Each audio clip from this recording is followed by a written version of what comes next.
ich herkomme, aus dem tiefsten Berner Oberland, hat es ging, ich glaube, es ist der Hilfiger, das ist eine Kette, glaube ich auch.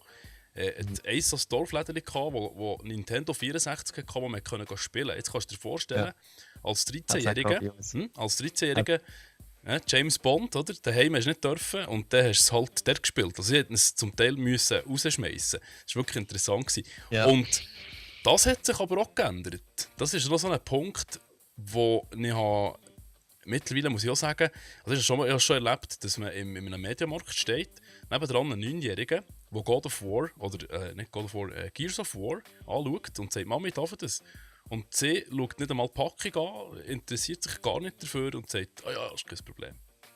Und da habe ich dann so das Gefühl gehabt, muss ich jetzt etwas sagen? Weil erstens mal, also es ist nicht mein Kind, das ist das Erste, aber es betrifft mich. Also wenn ich jetzt auch älteren Teil, also ich habe 2 Söhne bekommen und die werden irgendwann, danke vielmals, es ist eine ziemliche Rabauke, aber Mario Kart haben sie auch dürfen spielen, so eine halbe Stunde. Der eine fährt halt ging im Kreis oder der andere ging rückwärts, aber das ist okay. Ich glaube, das macht ihn mehr verrückt, das Spiel, als ein Shooter.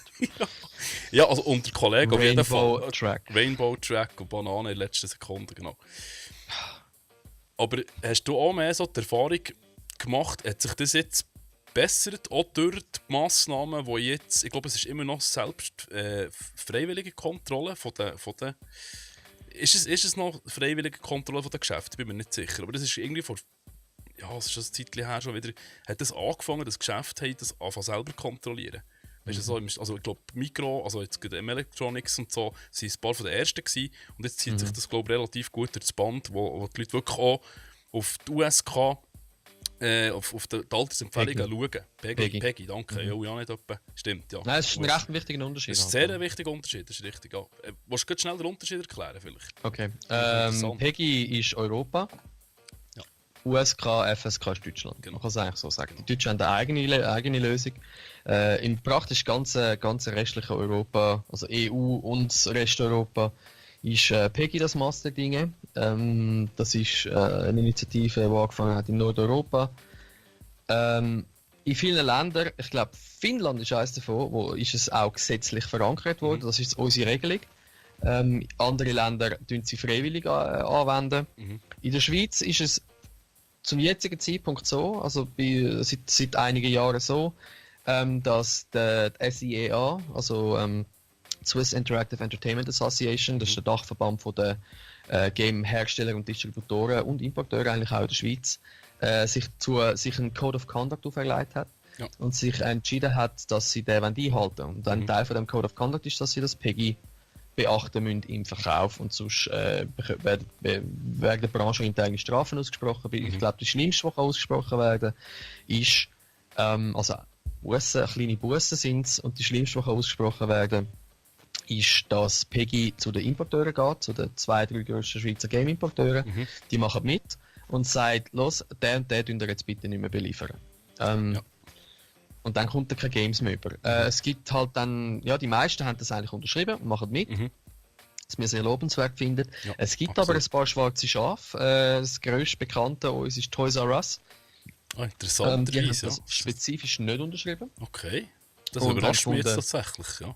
Ja, und dann gefunden, wenn ihr uns das Zeug nicht geben wollt, dann importieren wir das Zeug einfach selber. Ich meine, die sind ja auch gross genug und wir verkaufen es auch, wenn wir wollen. Okay. Also ich wollte jetzt nicht irgendwie sagen, wir wollen Games ab 18 oder 12-Jährigen verkaufen, sind einfach die Kontrolle nicht aufgeben.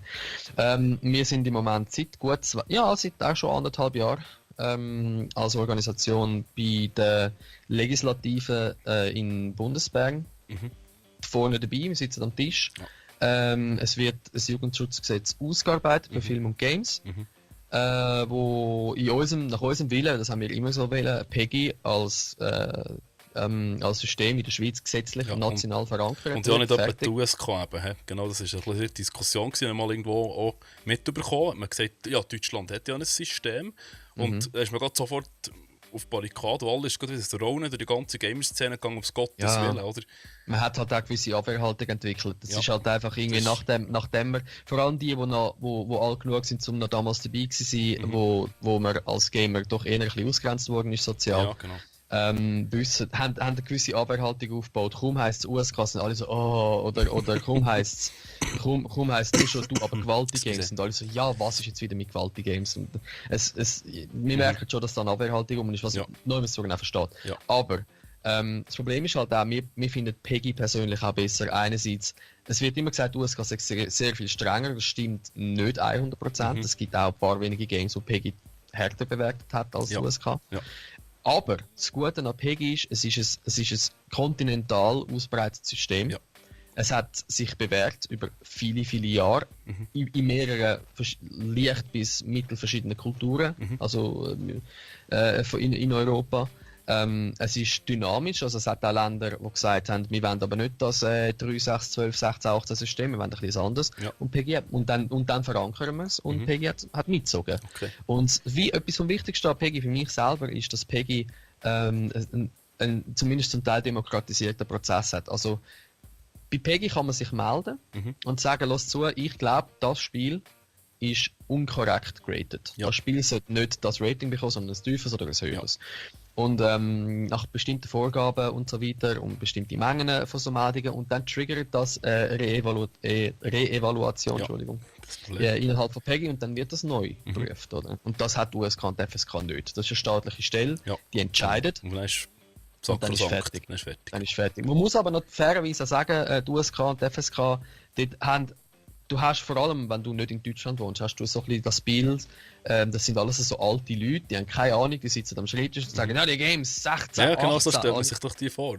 Jeder soll ehrlich sein. Sie haben sich, ja, natürlich, aber sie haben sich Mühe gegeben, dass sie auch Leute aus der Game-Branche dort einladen, die mitprüfen. Also es ist schon nicht einfach ein schlechtes System. Es ist einfach nicht das Idealsystem, wie wir finden. Ja.